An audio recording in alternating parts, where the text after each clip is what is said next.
Okay, we got this moment. Yeah, please. I could barely hear you. Oh, I need a shout out the audience. Okay, all right. So Jensen. Her voice is so gentle. So, now that you're the president, you have to speak with more power. I got it. I got it. Welcome to our third president of CASPA. We're very proud of you. Thank you so much, Jensen. Jensen, you know, last time we met in December, in the December JSA event, you did ask me a question. Did I do a good job in your keynote speech? And I did some research. So I consulted our two former presidents, two former presidents, and they both told me you did such a terrific job.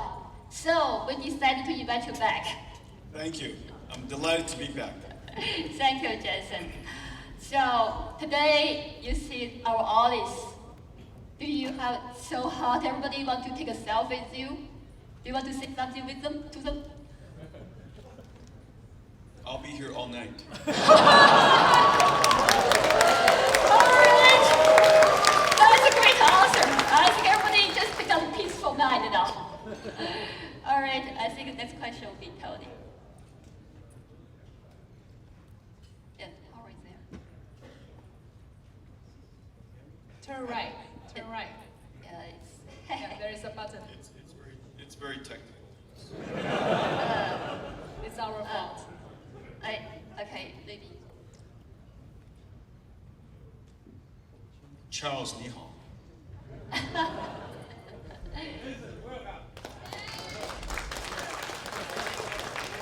你讲话呗. Got it. Works. 我讲话. Okay. Technical issues. 你讲什么？讲鱼还是讲吧?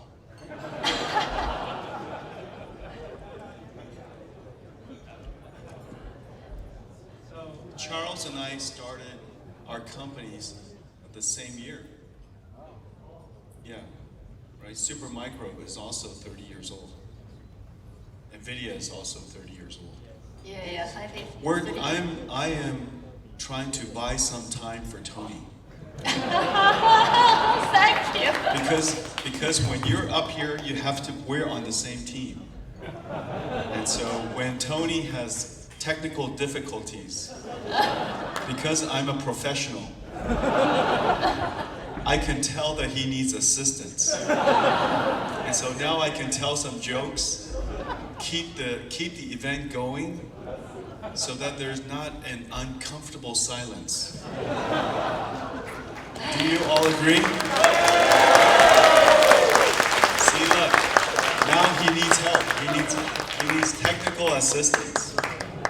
It's okay, take your time. Okay, I'm back. Sorry, you can continue with your story. Go ahead. Okay. Okay, Tony, Sorry take about it that. away. Yeah.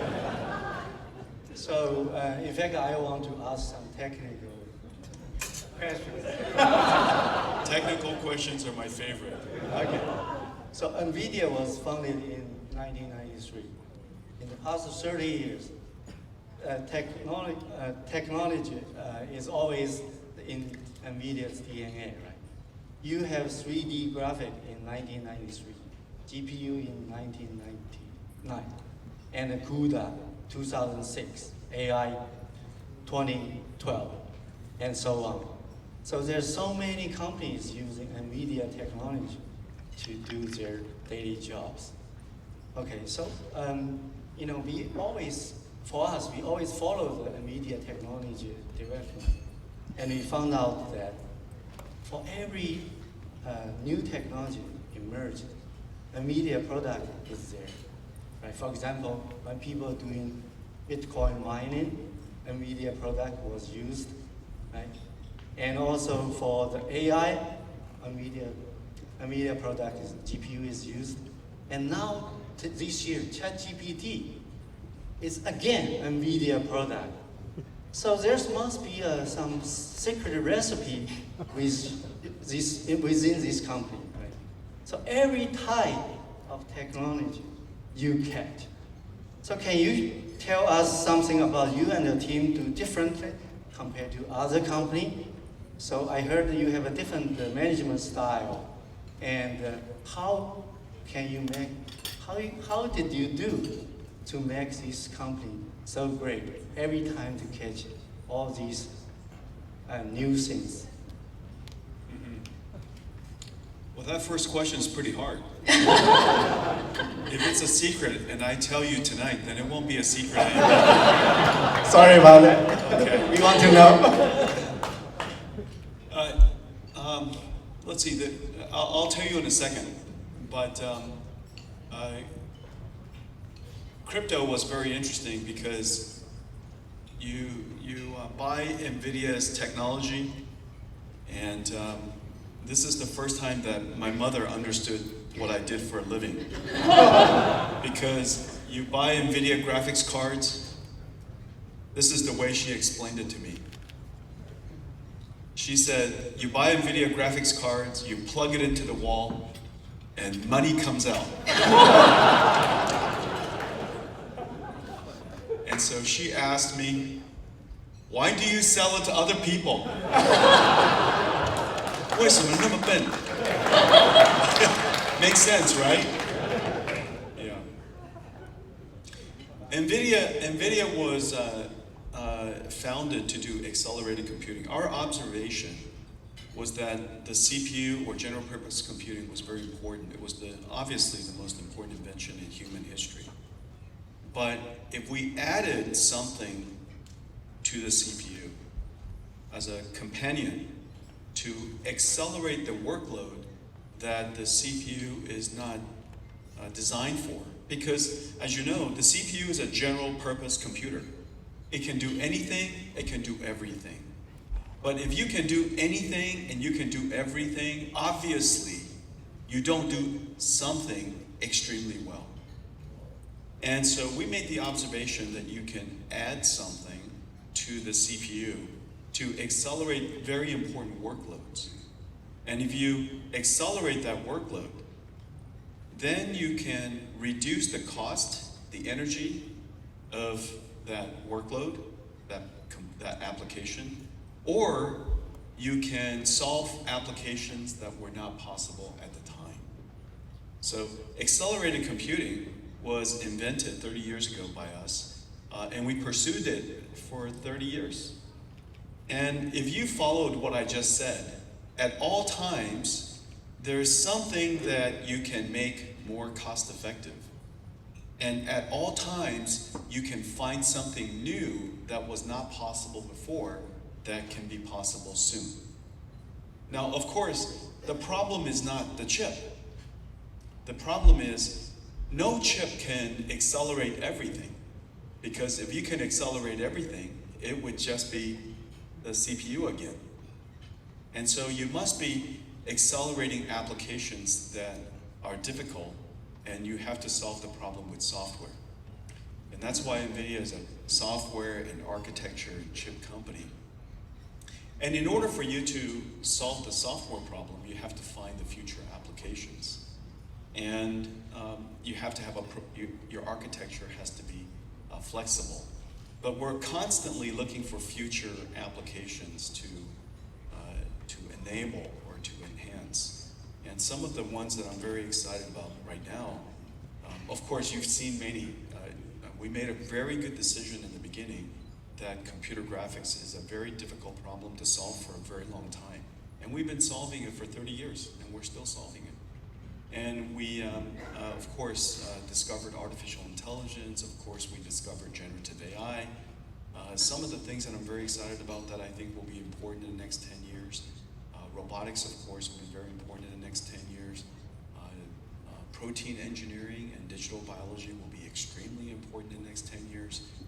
You know, 40 years ago, I was in the generation that allowed us to design chips using human language, using software, using programming language.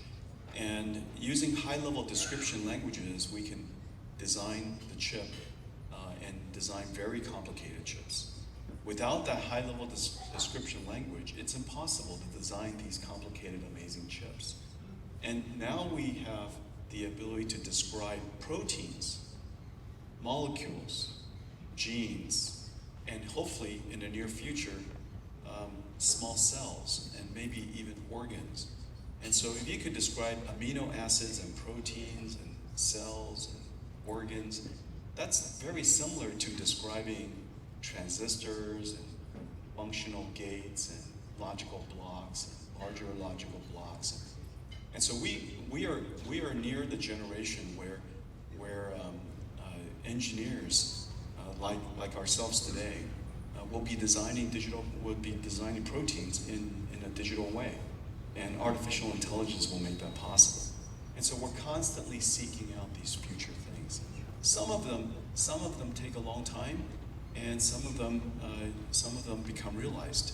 And so I appreciate you following our journey, and the journey for accelerated computing. We're going to find many more things.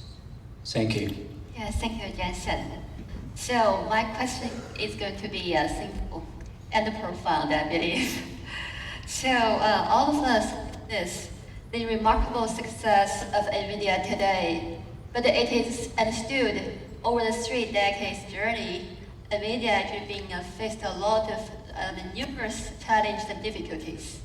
So could you share with us what kind of a core belief or driving force to support you to make those bold decisions, such like invest the emulator with your last fund and just keep persisting to develop the CUDA despite of the investors' criticism, and also move away from the mobile market. Those are really tough decisions. So what's the core belief? I'll start backwards. I left the mobile market because other people could do better. We should work on things. Nvidia's core values are to choose problems that are very, very hard to solve, that take a very long time to solve. And the reason for that is because if it takes a long time to solve, then even if I'm stumbling and making mistakes and I have setbacks, it's okay, because it's going to take a long time anyways. Yeah. If you find problems that are very fast to solve, then you have to be fast.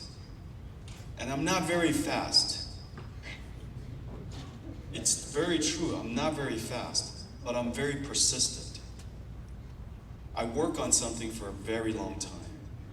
And so it allows me, if I choose problems, if our company chooses problems that are incredibly hard to do, then you have a long time to do it. We also choose problems where we can make a great impact, meaning our contribution is somehow essential.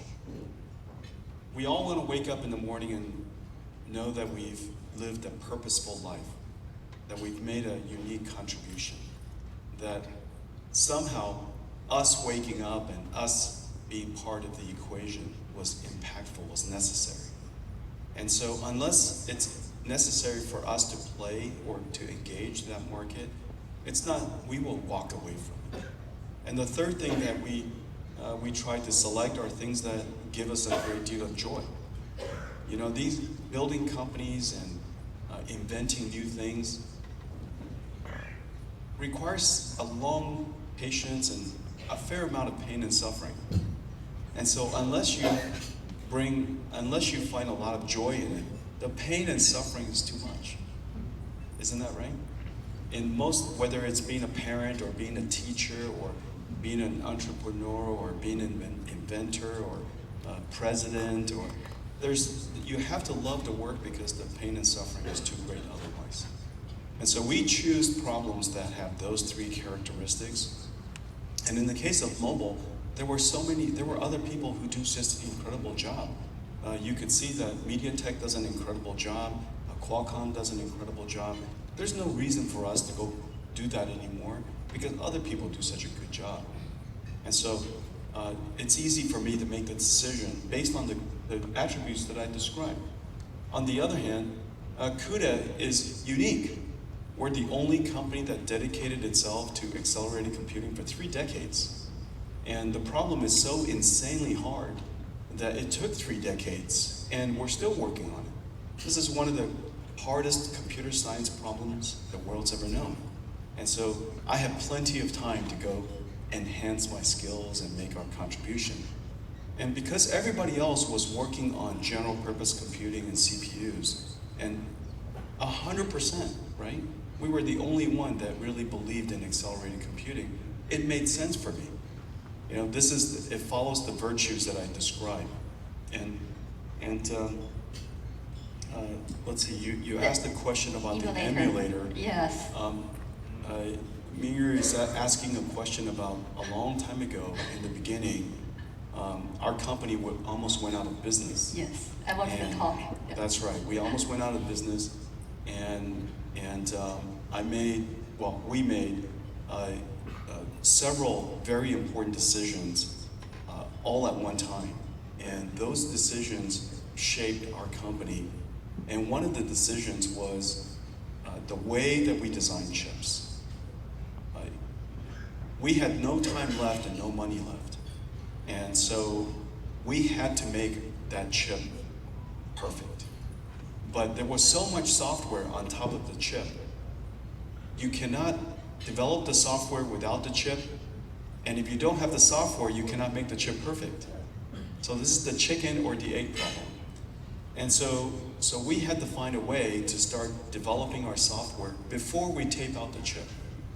And so we contacted a company called ICOS, and they had a machine called an emulator that lets you develop the software in concurrent with developing the chip. But the machine was very expensive, and it consumed half of our company's money. And we already had no time left in our company's life, and I cut it in half. But unfortunately, we needed to have a perfect chip because we would be completely out of money anyways. And so I had no choice but to make the chip perfect. And on the day that we taped out the chip, we went directly to production without seeing the chip. And the reason for that is because I believed it was perfect. Well, that methodology of designing our software and only taping out the chip when we know that it's perfect, and when we tape out the chip, we go directly to production because it's perfect, that methodology has stayed with our company to this day. And so today, when I tape out a chip, even though it is the world's largest chip, I believe it is perfect, and I go directly to production. And the way we think about it in our company is you cannot unlaunch a rocket, so make it perfect. And so all of these decisions shaped our company's culture and shaped our character. And so I appreciate you asking. Wow. I hope we all learn from that, especially the entrepreneurs. Thank you so much, Jensen, to share that. Yeah, I think a lot of us always follow Nvidia's technologies. And yeah, especially me, because I'm a stockholder of Nvidia. Yeah, I remember last year during the GSA, you mentioned that you can bring the stock back. So I should sell my house and all in Nvidia. My next question is, besides the in-house technology development, right? Looks like just now you also mentioned that there's a lot of acquisitions, such as Mellanox and DeepMap, and also OmniML. In fact, the later two, I happen to know their CEOs. That's why I know, okay, they get bought by your company. So I just want to ask, okay, what did you see?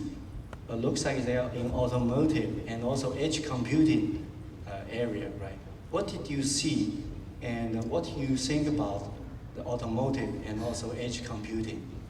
And you can tell us. Let's see. The companies that we bought, well, first of all, we prefer to build. We prefer to invent. And the reason for that is because that's what we come to work to do. we're builders, we're inventors, we're innovators. And so at the core of our company, we prefer that. However, no company has all the smartest people in the world, and no company has all the smartest ideas in the world. And in the examples of the companies that I purchased, that we acquired or combined with us, in the case of OctoML, OmniML. The reason for that is because the software technology was so good. What they're really good at is the optimizing compilers of neural networks.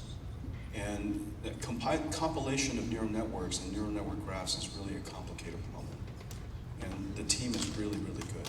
And we, of course, we also know some of the engineers very well and the founders very well. In the case of Mellanox, they are the most advanced high-performance computing networking company in the world. And you mentioned earlier that AI is about computation, storage, and networking, and it's true. Networking is a very important part of scaling large systems. And so the expertise, the technology, and most importantly, the platform of Mellanox will never be reinvented again. It took a long time to get there. That's an asset that will not be recreated. Just like as Renee knows, I tried to buy ARM, and I tried to buy ARM, and now I finally bought ARM, but just a very small share. But the reason why I tried was because ARM is a one of a kind. You will never create another ARM. In the rest of time, there will not be another ARM. And there are things that are one of a kind. There are things that are replaceable, and I prefer to buy things that are once in a generation, one of a kind asset that, in combination with our company, allows us to do something special. And but anyways, I'm always looking to buy things, and so if you have a good idea, let me know. Yes, thank you. In fact, I also bought the ARM shares. Stock. Yeah, it's a good investment. Hold on to it. All right. So here's the next one, Jensen. So Jensen, we heard you talk about the AI democratization a lot, which is very inspiring. And we saw Nvidia has made significant inroads in healthcare, biology, manufacturing, heavy industry, especially digital twins, with AI technology. So additionally, in what other domains do you foresee Nvidia driving the democratization of AI? First of all, AI is the automation of intelligence. We could use a computer to write software for itself and write software that no humans can write, to solve problems that none of us had imagined solving before.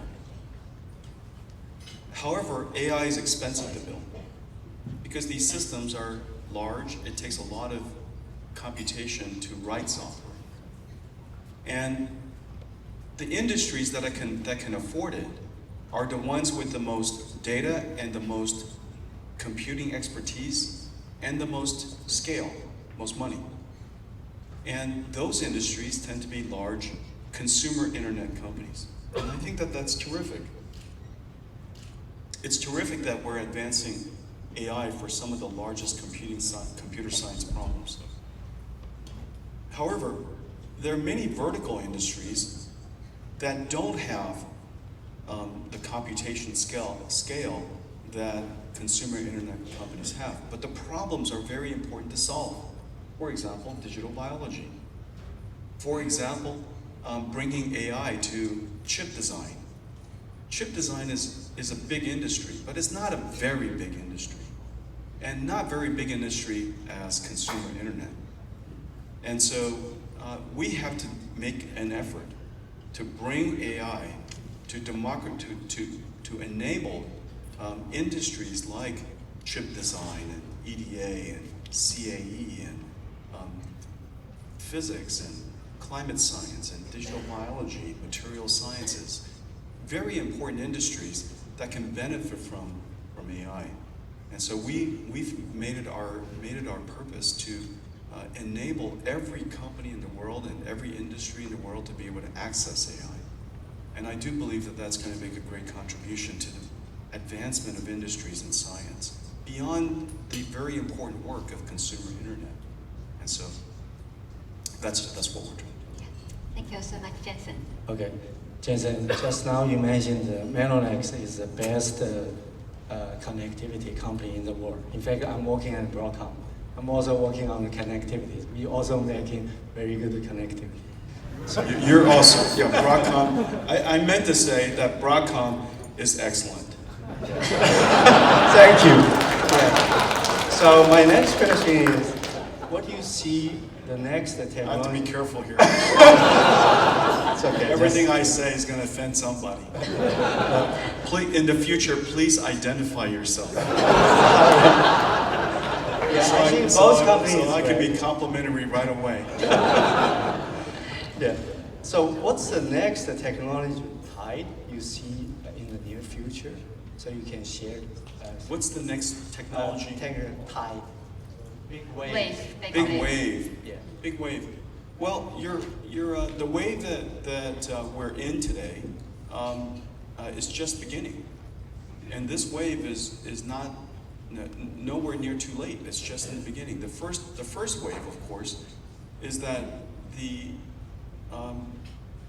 computing architecture, the computing style that was invented in 1964, the year after I was born. Central processing units and general purpose computing, that form of computing lasted 60 years. If you remember IBM System 360, and in my generation we had to read the manuals to learn about computer architecture. The IBM, one single press release, one single company described central processing unit, I/O subsystem, virtual memory, direct memory access, binary compatibility, scalable architecture, well, just about everything. Everything about modern computing was described in 1964 by IBM. And we've been using all of these words for a very, very long time. And as you know, although there's still plenty of innovation to be done, the amount of computation the world needs is so great that this is now the moment for accelerated computing. This is the reason why Nvidia is growing so fast, because the model that we created called accelerated computing allows computation to be done orders of magnitude more efficient, more energy efficiently, and cost effectively.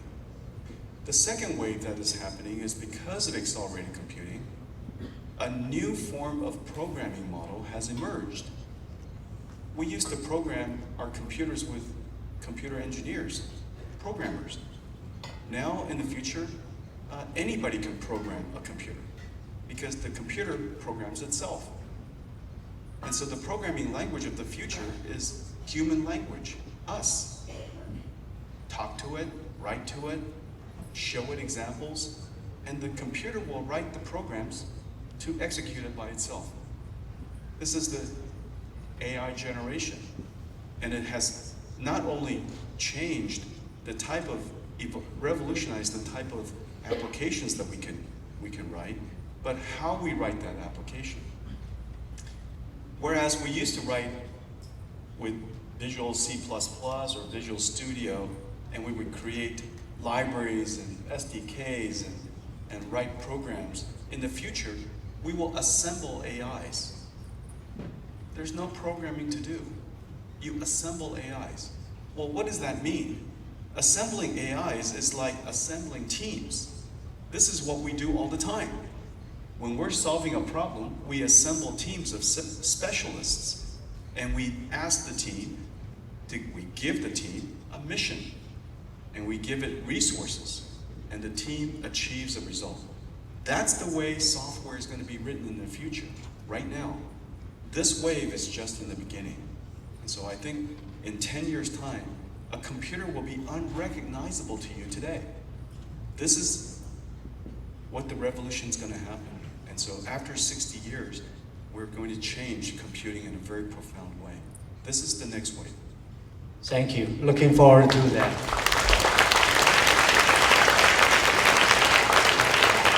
Thanks, Jensen.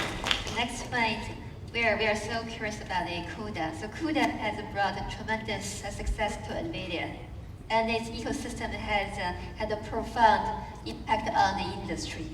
So how do you see the ecosystem playing a role in the high-performance computing industry, and what's your vision for CUDA's role in the future? Like when you say iPhone movement, I think that's very profound for CUDA. Ecosystem is the single most important thing of a computing model. And in fact, very few computing models has been invented in a fundamentally different way in the last 60 years. And it's very hard to have ecosystem because a new computing model is only successful if there are characteristics about the computing approach that is an order of magnitude better than the past. 25% discount will not generate a new computing model. It has to be so substantially different on one of the dimensions. Maybe it's energy efficiency, maybe it's speed, maybe it's cost effectiveness, maybe it's battery life, maybe it's something about the characteristic that's very important to the customer that is 10 times better, 100 times better. That, first of all, doesn't come along very often. The second is, even if the computer is excellent technology, nobody can take advantage of it without applications. And however, the applications will not come without developers. Developers will not come to your platform if there's no install base. Without install base, you will never attract more customers, more developers. Without more developers, you will never attract more customers. This positive feedback system is nearly impossible to achieve. In fact, it has not been achieved with the exception of a few computing approaches in the past. And so we've been very fortunate that after all of these years, NVIDIA CUDA is now everywhere. It's in every cloud, has millions of developers. It's used in every field of science. It's in every industry.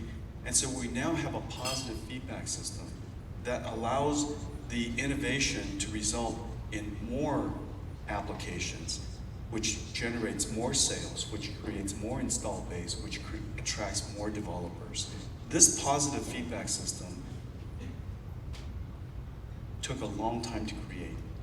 And it's all about the ecosystem. So you're absolutely right that in a computing model, if you're trying to build a platform like ourselves, everything is about the ecosystem. Yes, it's also become the entry barrier for other competitors. Right? It's very important. CUDA system. Yeah, but the way to think about that, I know it's an opposite way of thinking. It is easier to be an innovator by not thinking about the competition. And the reason for that is because if you are an innovator, there are no competition. And the reason why there's no competition is because there's no market. Yes. That's why you're an innovator. Yes, absolutely right. There's no market yet.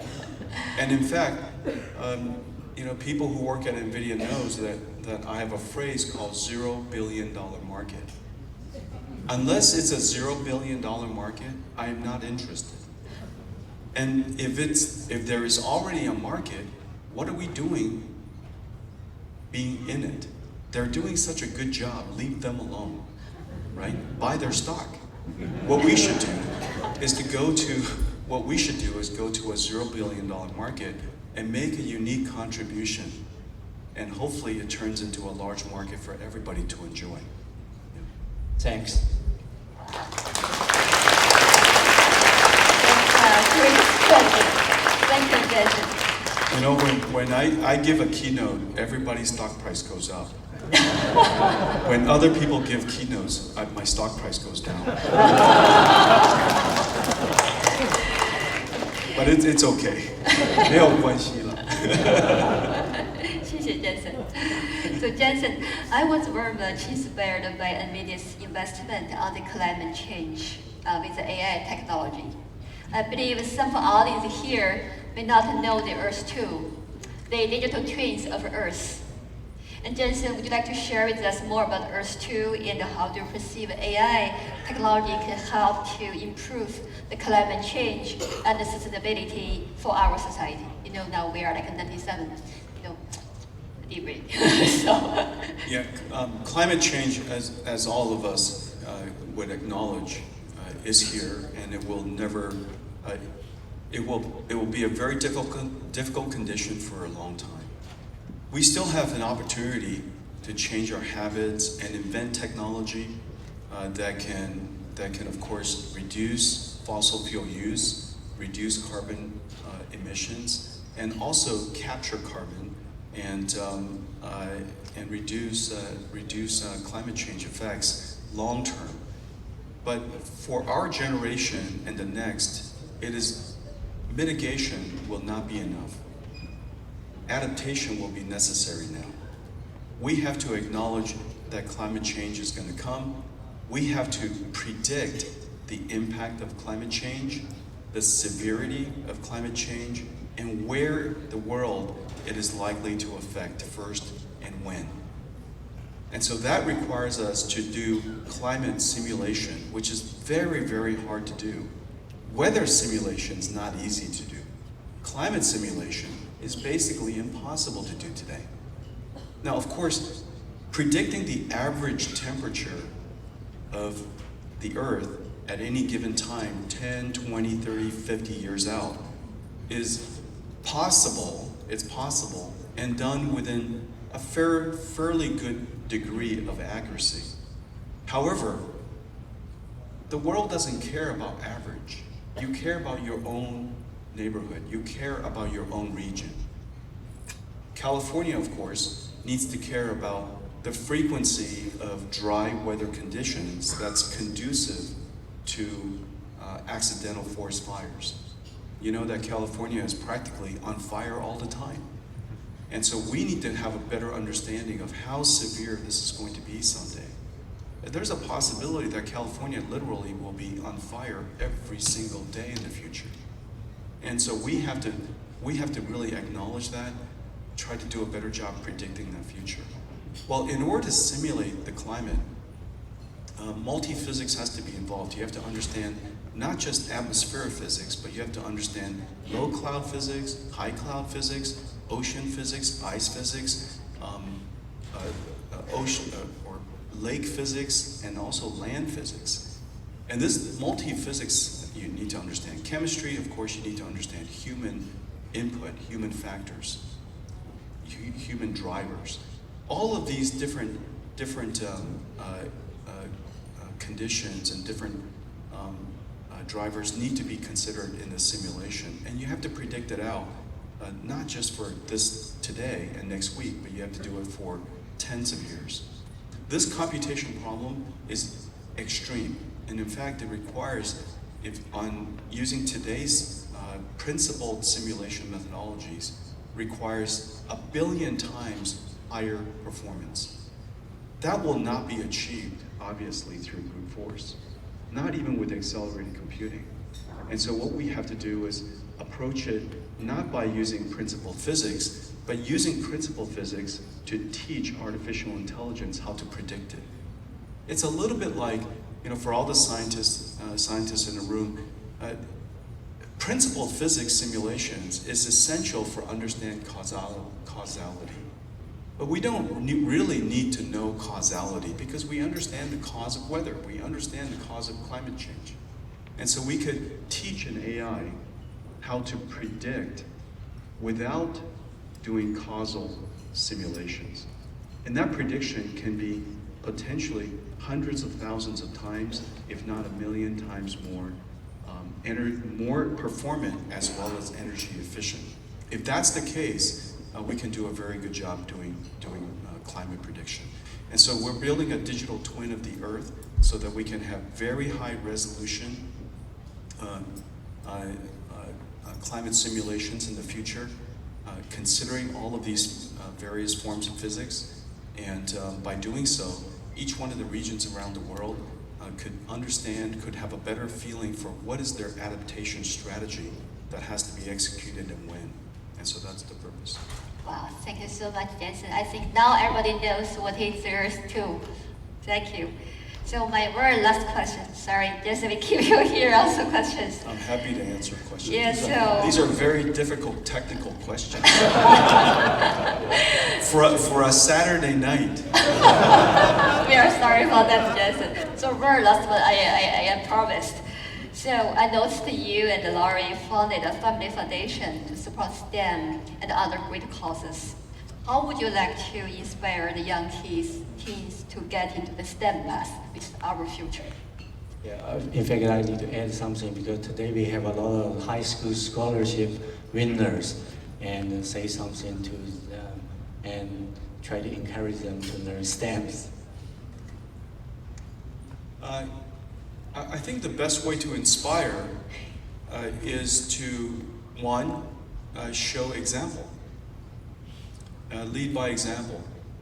Leading by example because the work that, obviously it's because of our STEM background, that we're able to do the work that we do in semiconductors, artificial intelligence, and computing. All of the work that this room contributes to one of the most important industries in the world would not be possible by a foundation of STEM. And so if you want to make a great contribution to the future of the world, this foundation allows you to do the type of work that we do today and beyond. And this industry is recognized, obviously, by so many people in the world as singularly the most important industry today.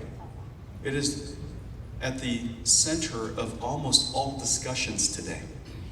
This is one incredible industry, and with a STEM foundation, you can be part of it and help contribute to some of the greatest challenges and hopefully some of the most unbelievable inventions of the future.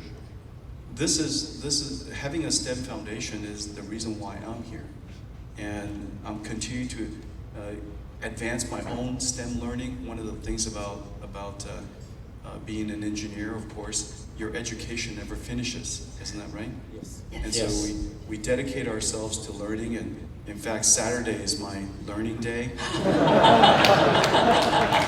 It is.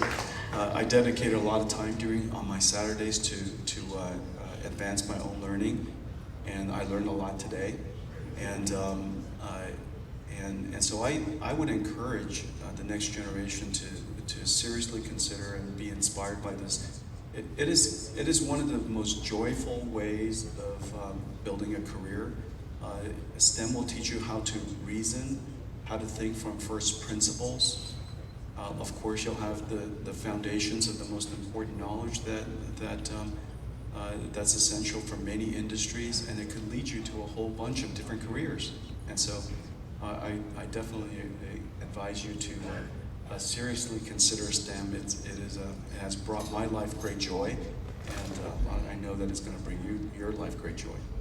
Thank you. Thank you so much, Jensen. You are really well knowledgeable for all the young practitioners of STEM. I think we probably have a chance to open the floor for very few questions. So I think over there, I got the microphone to probably, I really couldn't see much, so third table, there, get the microphone there? Yeah, get it, okay.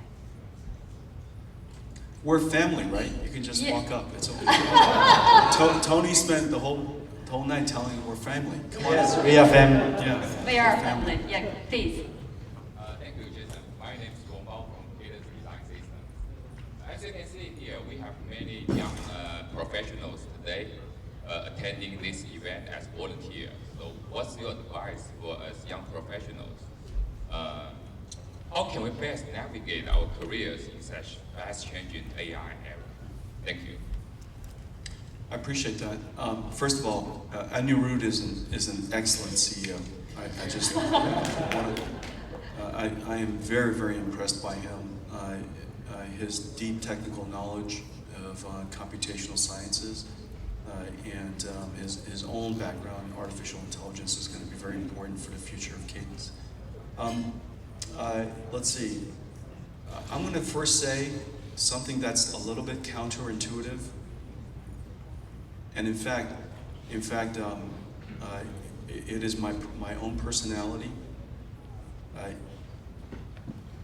My first job was AMD. Well, actually, my first job was Denny's, and I climbed the corporate ladder at Denny's. I started as a dishwasher, and then I was promoted to busboy, and then I was promoted to waiter. And if I were still there, I would be CEO of Denny's today.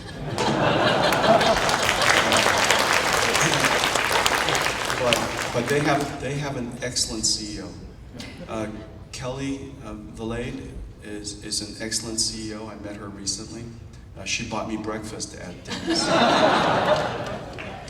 And my second job was AMD, and I loved AMD. When I was there, I worked there for 2 years. I loved it. And then I went to LSI Logic, and I loved my job at LSI Logic. If not for my colleagues, Chris and Curtis, convincing me to leave LSI Logic, I would be there today. And I would be working at LSI Logic while I'd probably be working at Broadcom now. Yeah, I am from LSI Logic. I would be working there to this day. But what I mean to say is actually this. I loved every job that I had, including washing dishes, including cleaning the bathrooms. Nobody cleaned bathrooms better than I did. And nobody washes dishes more effectively than I do. And I love my job at AMD, LSI Logic, every single one of them. Very few people know this, but I don't wear a watch. And the reason why I don't wear a watch is now is the most important time. Just dedicate yourself to now. The best career advice I got was from a gardener. I was on a family trip. We were in Kyoto, and many of you probably went to the temple that had the largest moss collection in the world. The yard, the garden, the moss garden is incredible. All of the moss is perfect. Every species of the world's moss is there. And it was a hot summer day, and anybody who's been to Kyoto knows how incredibly hot it is during the summer. They're in a valley, it's hot, it's humid, there's no wind, no breeze, and it is insanely hot. And all of the tourists were walking by, and my family walked by this old man that was on his squatted down, working on the moss. And I walked by and I noticed he was using a bamboo tweezer. And his bamboo basket was nearly empty. There were only 2 or 3 small pieces of dead moss. And I asked him, "What are you doing?" And he says, he is taking care of his garden. His English was perfect. And I asked him how long he's been working there. He said he's been working there for almost 30 years. And he said that this is his garden. And I asked him, but this garden is so big. And your tweezer and your basket is so small. How can you take care of the whole garden? And he said something that is perfect. He said, "I have plenty of time." And in fact, that's the best career advice I can give you. Most of the time, I wait for things to come to me. I'm rarely chasing things. I don't have a watch. I'm focused on now. I'm enjoying my job. I'm the longest running tech CEO in the world, as you know.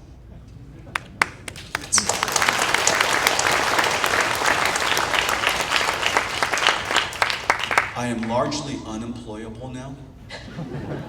And thank goodness I enjoy my job.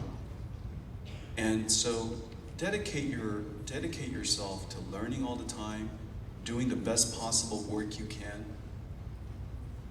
Leave everything on the field.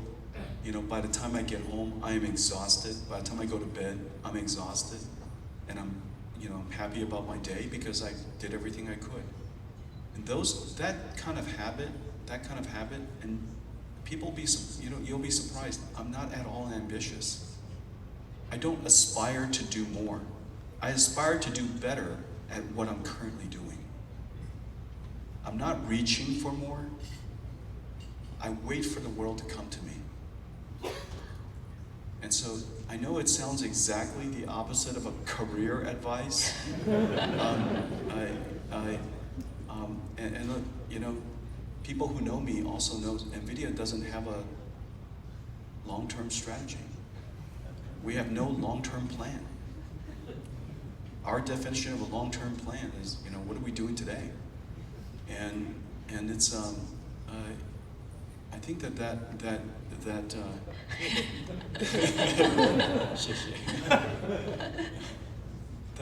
I know that is almost counter your career strategy.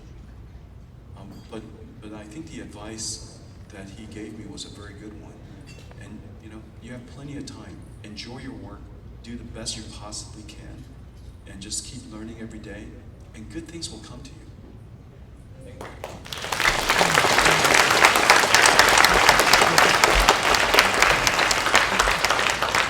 I see second question going there. The one just with your hands in the middle.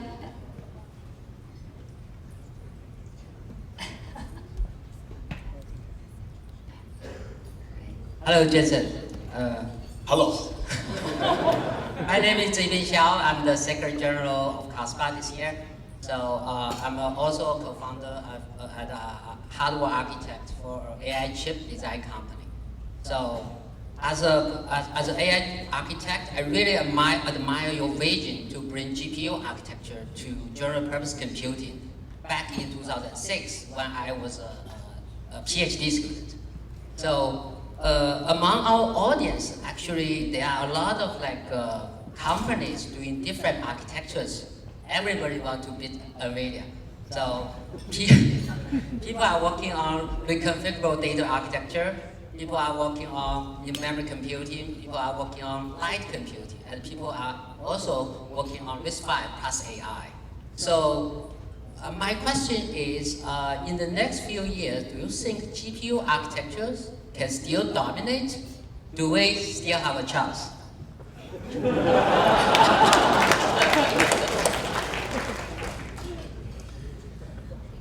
You have a chance, but not much.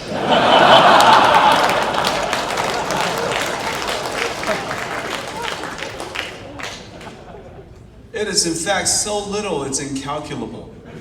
I'm just kidding. They're always good ideas. They're always good ideas. In fact, if there is a good idea, we'll change to it. We're not stubborn. Our life goal is not to build CUDA GPUs. That's not our life goal. Our life goal is to solve computer problems that normal computers cannot. And our life goal is to advance industry in a way that without our contribution, it cannot. Don't be trapped in being a train company, because there are other forms of transportation, as you know, that can be invented. So be a transportation company. You might even be a company that helps people get to different places. And so if you express your mission differently, you would lead to different answers. We are not limited by the GPU. So if it just happens that the GPU, NVIDIA's, as you know, the GPU originally, the G stood for graphics. And today we do much, much more than graphics. I just never changed the name, but we changed our work. Does that make sense? We changed our mission. I just didn't change the name. You know, it's like today people called a jet plane, they still call it train. You know, because Nvidia built a train that looked like a train and a car that looked, and we call it a train, and we, you know, plane, we call it a train. We call it a GPU, but it does very, very different things. We're changing all the time. So if you come up with a good idea, let me know about it.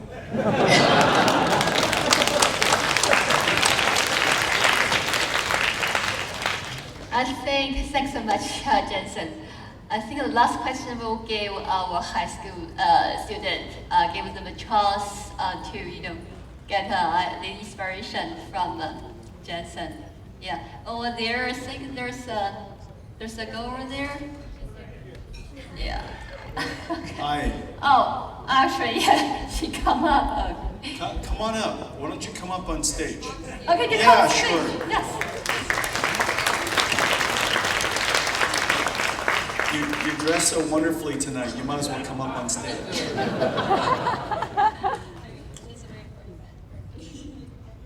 Thank you. My name is Sophia Liu. I'm a senior at St. Francis High School. Mr. Huang, thank you again for your participation at this most memorable event. As our generation looks towards the future, my peers and I would like to pose the following question. What qualities as a leader helped you to spot the early potentials in GPUs and take advantage of their technology that eventually led to pivotal advancements across all industries? Yeah, I appreciate that. First of all, at the very beginning, when I was answering the question, you heard me, in fact, reason from first principles why Nvidia can be successful. And the reasoning was simply that general purpose computing is going to be very impactful for society. The invention of the CPU is the single greatest technological invention of humanity. And yet, it's general purpose. It does everything, does anything. And there's a principled belief, and it's sensible to this day, that something that does everything and anything surely won't do any one thing incredibly well. The only question is that one thing valuable to do? And we believed that we will find that. If we could create an additional way for the computer to work, accelerated computing, that eventually we will discover an amazing application. And of course, the first really fantastic business decision that we made was selecting computer graphics. That was a very hard problem back then. It took $1 million supercomputers to generate the type of graphics that we do so cost effectively today. And so that was an excellent choice, an excellent business choice. But the perspective was founded on first principles of reasoning, technology, understanding of computing, and you know, the rest of that is learned along the way. I would just say that's number one, is, you know, reason through problems from first principles. Always. I still reason from first principles just about every business decision we make. And so when I answer a question, if you go back and think about my answers, in every single case, I didn't tell you the answer, I reasoned through the answer. Okay, and so that's kind of the way I think, and I think it's a good tool for thinking about making decisions, reason from first principles. The other leadership characteristics are your human character. Don't let me discourage you by what I'm about to say, but intelligent people are a commodity. I know it sounds completely strange. How many students today get perfect scores on SATs? How many students today get 4.0 GPAs? So many. The volume of smart people coming out of school is insanely high. And that is good. And the reason for that is because humans are becoming more and more intelligent, better and better skilled at, of course, physics, math, and the foundational sciences and arts and philosophies. That's completely true. And so you're going to be competing against a very large number of insanely intelligent people. And every company is founded by insanely intelligent people. And we're surrounded by insanely intelligent people. And so the question is, why do some people lead and others less so? And why do some people stand out and achieve such incredible things? And this is one of those things where you're blessed to have been raised Chinese.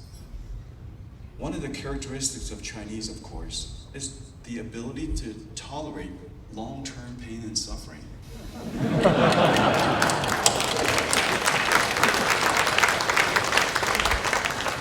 If you've been raised by a Chinese parent, you have enjoyed a lot of pain and suffering. Isn't that right? And so, in fact, the ability to endure pain and suffering is called grit, G-R-I-T, grit. It is now recognized as one of the most important characteristics of successful people. And so, I wish upon you a lifelong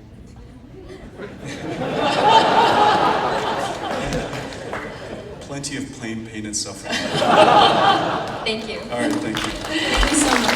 Thank you so much, Jensen. That's all for that. We are so much grateful for Jensen come back with us. We are so much thrilled to have you with us tonight. Yeah. And you know how many audience tonight? Guess? 666. All right, this is the number. 666. It should be 888. Next year. When All right. you sponsored us to do that. All right. Thank you, everybody. Yeah. Thank you for keeping this community vibrant. Thank you. Thank you so much, Jensen. So please still stay on the stage. So Tony is going to give you a little gift.